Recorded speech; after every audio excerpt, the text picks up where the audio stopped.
Hey viewers, welcome to another game of the Casual Pro Gamer.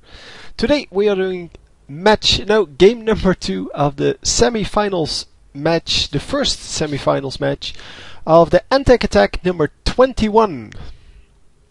And this is a best of 3, and since one of them obviously is up one game, this could be the last one. It could also be that we are going to see game number 3.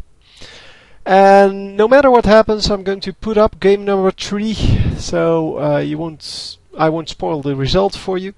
And that, of course, is very nice of me. It's kind of the standard thing to do. Anyway, we see a pylon going down once again on the natural expansion, and that means a fast expansion coming in. Unless, of course, he spots that the Zerg is going for something really fast and rush based. That's why he's scouting with his probe to see what's happening in this Zerg base. But since no spawning pool is up yet, there he has nothing to worry about. So he is going to go up and going to build not hatchery, nexus first, and going to build nexus into forge into whatever he needs. And what's this guy going to do? Are you going to expand? Because this probe is going to say no, you're not going to. No, I'm going to delay that. No, just follow me. No, we're not going to expand. So he's going to follow the probe, because the probe is just annoying him and trying to be as annoying as possible, obviously. But yeah, he's going to try to block this expansion for as long as he can. And as you can see, the minerals stacking up for the Zerg player. Oh, is that actually as close as you can get? I think that's the wrong position. It seems so far away from the minerals. No, on the minimap it looks about right, so probably not. This seems a lot closer than this one. But yeah, we will have to see. He probably put it down really quickly, so I'm not sure if he did that correctly. But anyway, it doesn't matter. The expansion went down well after this one went down, and that means that the Protoss player is going to have a little bit of an advantage in the economy. But we'll have to see if that actually makes a difference, because there are Zerglings coming in, and with all of that micro, he let his money get up pretty high, meaning that all of his buildings are a little bit behind where they should be. There is a photon cannon coming up. It's reasonably defended. It's not the best block ever, but there is no blocking. Yeah, they're going to run straight through. And yeah, I thought this was an opening as well as this, but the second one was actually intentional. The first one definitely was not. There is going to be another pylon here. And yeah, if this pylon goes down, then no cannons will come up and all of these probes will have to retreat. And no pylon is going to come up. They're going to attack the Zerglings, but that is not going to be good enough. I wonder what the Zerg is building. He's currently just building drones, and that's, I think, the correct reaction if you want to drag this out a little bit more. He could have gone really aggressive, so he could have just launched all of his troops at this. But once this front gets sealed, which yeah, it's not going to be, but once this you build another pylon over here just to close this off. I think this is also a gap, but. Yeah, he was not going to get any more troops in, so what he does instead is build more drones, and with a lot of drones you can actually just out-resource your enemy.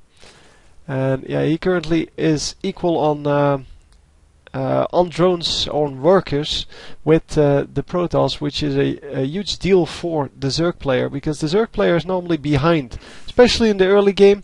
In the later game, once he gets an attack done, and well, with his third base coming up, he will need to get some more drones out. But once you launch an attack and it's reasonably successful, so that you know there's no counterattack incoming, you can build a lot of drones. So if you build a whole wave of drones, that's 20 drones from 21 drones from 3 hatcheries, and you can be far ahead. As you can see, he's now doing that because he knows that that first attack was reasonably successful. The Protoss player lost quite a bit, and he's not going to be able to attack anytime soon. He lost a pylon. He's not going to be having a whole lot of troops out because of this. And the Twilight Council coming up, which means Dark Templars are incoming. At least that's what it normally means. And yeah, lots of drones being built here, 54 versus 40. And there you see the power of Zerg, the ability to switch from one strategy to another immediately upon upon accomplishing something.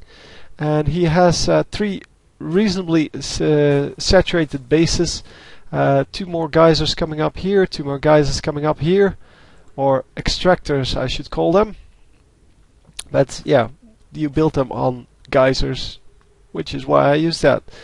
Anyway, it seems that he has some good vision overall. He has a Zergling over here, so that's giving him a nice amount of vision there.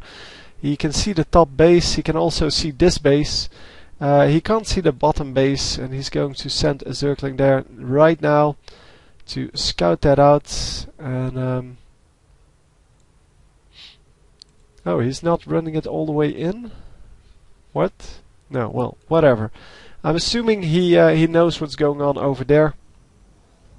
And 3 sentries going out to capture this watchtower. Okay, no, that's cool. As long as they're not attacking, then it's all good. So yeah, the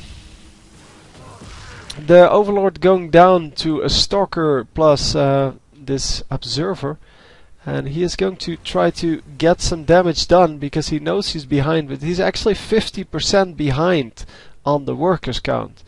And a new base coming up over here, and I don't think that the Protoss player expects that, because that is really aggressive.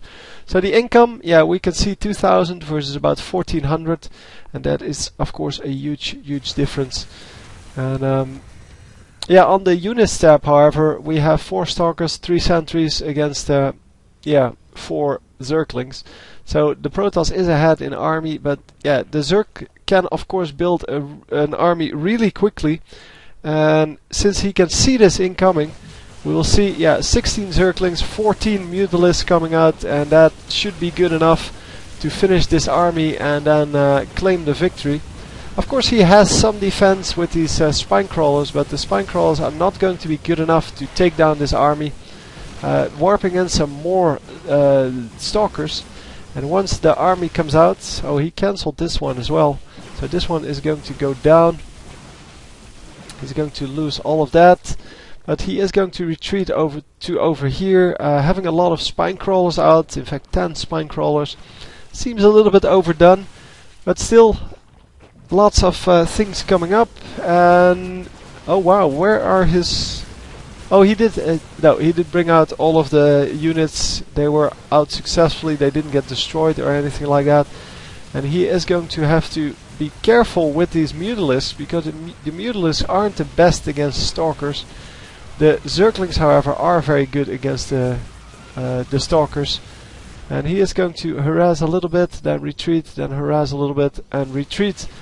He still has about 20, well 18 in fact, of these Mutalisks up. And yeah, he held off the attack, at least for now.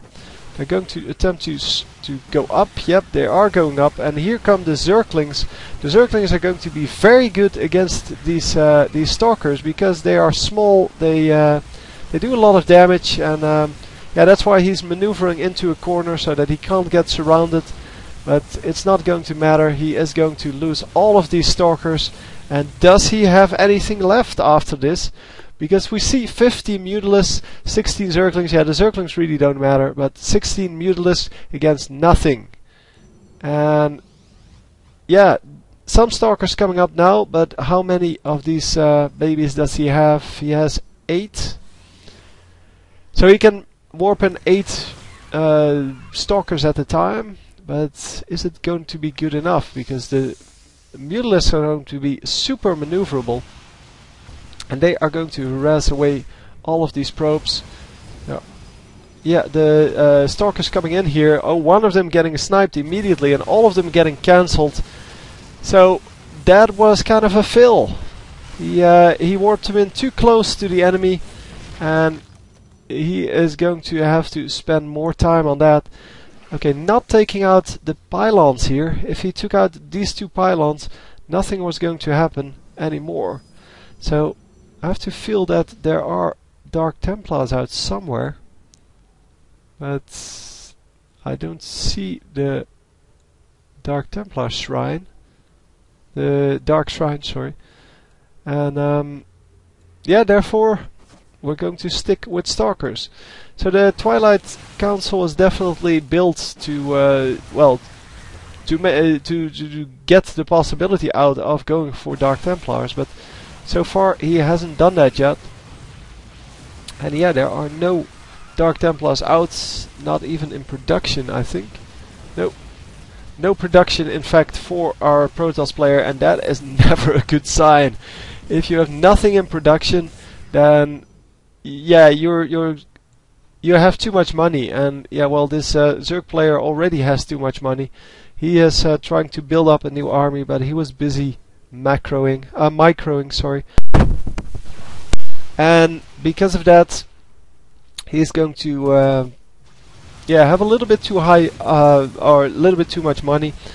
And yeah, with no production going on, the income is probably lower as well. Yeah, still lower. It's just that the harvesters, so the mining units, are just so much lower for our Protoss player here that he could never catch up. Even if he wouldn't have been harassed, he would have lost, because there are just way more drones than there are probes, and he just got outmined. So anyway, hope you enjoyed, and I will see you next time. GG.